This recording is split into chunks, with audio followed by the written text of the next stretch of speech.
Hey, today's date is Monday, September 14, 2009. This is Mort Smith. I'm a member of the Casey Anthony Defense Team. I'm in the home of Crystal Sparks, actually Crystal and Dave Sparks. And Ms. Sparks, I've met with you before, correct? Correct. A couple weeks ago. And I interviewed you, and you told me some things that we now want to put on, capture on video. Okay, so why don't we go ahead and just start with some introduction. Go ahead and state your name and spell your last name. Crystal Ann Sparks. Last name is S-P-A-R-K-S. Okay, and are you employed? I am. And how are you employed? I'm employed with the United States Coast Guard. Okay, and what's your position at the United States Coast Guard? I am a E8 Senior Chief. I'm employed with the Military Enlisted Policy and Standards team. I write policy for the Coast Guard. Okay, and what's your what you just told me, does that include your rank? It does. Okay. Yeah, Senior Chief is E8 and enlisted. Okay, great. Do you know a gentleman by the name of Roy Marvin Kronk? I do. How do you know Roy? He's my ex-husband. Okay. Why don't you, at this point, just tell us about life with Roy. Okay. When did you meet? How you met? And just take it from there. Okay. Met Roy when I was still in high school.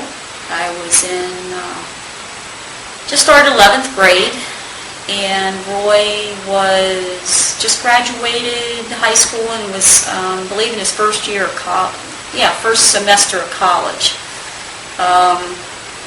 We met through some friends at I hate to admit this, at a Halloween party, and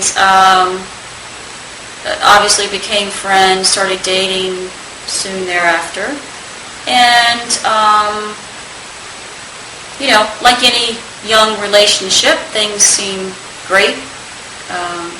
Roy has a way of charming people. That's probably his best trait, I would have to admit.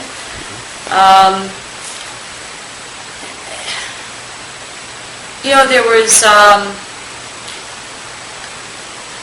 I guess I have to go back to saying, like with any young relationship, things are great in the beginning.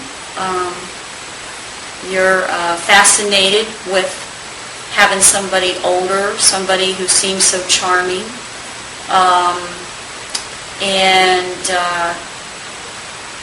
I was just pretty much swept off my feet with that, to be honest. Got married young. We dated the entire time. There was no breakups or anything like that. From the time we met to the time we got married, we had a pretty solid relationship. I guess the only thing I'd say about that, there's definitely some warning signs I probably should have paid better attention to. And at that time, again, you're young, you're going to the parties, you're doing all the crazy stuff. His drinking was always excessive. And I really was not, I was introduced to that through him. There was periods of drug use, never around me, I just knew about it. Did not condone that at all.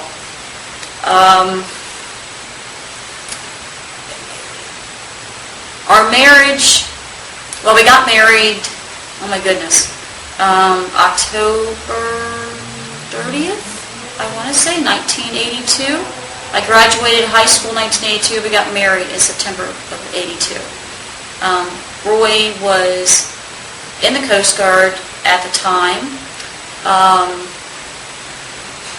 Things were, seemed to be coming together. We got stationed in Virginia, close to the home. I had a great job. I didn't want to leave it, so it was important for him to come down and be with the family and be close to where I was working. Again, things were okay, but a lot of warning signs for me in behaviors.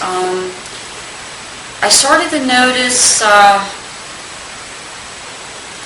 started to notice that what I thought was charming one month kind of turned into a fantasy for Roy.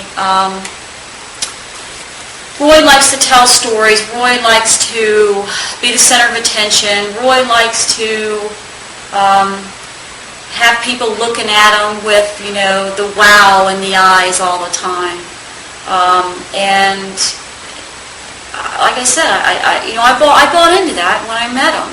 I truly think I loved him in the beginning, and I can honestly say it was wearing off slowly. Well, that sounds great. I became pregnant. I believe in the family. I believe in keeping a family together regardless. I was raised in a very traditional family. So when I became pregnant, one way or the other, I was going to make this marriage work. Not good advice for anybody. Right after my son was born, well, no, I'd even say before that, I started to notice that, even my parents noticed it, that it seemed like I was carrying the burden of everything. Roy is lazy. Point blank, no question. Roy's just lazy. He was not aggressive, no initiative. I'd say that there's some intelligence there, but he never wanted to apply it to anything, to become anything. It was always just lazy, and I had a hard time with that. It was not the same way I was raised. You weren't allowed to sit around and watch television and do nothing. You always had to be thinking of something or what you're going to do to make things better. That meant you worked 2 or 3 jobs, you worked 2 or 3 jobs. Well, that didn't exist in Roy's world. That was just not something that he would do. With the drinking and I guess Roy became bored. I don't know if that's the right word to use, but it led to a lot of arguments. It led to a lot of interruptions in the relationship, and he became verbally, mentally abusive to the point where, do you want me to talk about this? Yes. Okay. Yes. It was, I think I shared this with you before. It's nothing I like to tell people about, but I think it's important because to this day I'm totally just blown away by it, and I don't know how it happened to me. But you become mentally beat up to the point where you're almost brainwashed, and when people tell you you're a piece of crap or you'll never amount to anything, you actually start to believe it. And Roy likes to beat down people, likes to keep people lower than him so that he always feels superior. And that was important. It took me a long, long time to figure that out. Didn't realize it was happening to me. I think the only person that really pointed it out and told me to watch for it was my dad. Because my dad always saw me as being the strongest one in the family of the 3 kids. And I thought my dad just didn't like Roy. I said, well, what do you mean? He's a good guy. You don't need to pick on him. So it actually created a wedge between my family when my parents said that. They saw it, I didn't. And I just stayed in the marriage. I stayed in the marriage, and I stayed in the marriage. In addition to the mental abuse that you just described, was there any physical abuse? Oh, yes. Oh, yes. Could you describe instances of physical abuse, please? There was, and I can't recall every single one. There was some that happened in Virginia. We lived in Portsmouth. They were small. It was a grabbing of the arm or a shove, slaps here and there. Nothing bad until we went to Hawaii. When we went to Hawaii, that's where things really got bad there.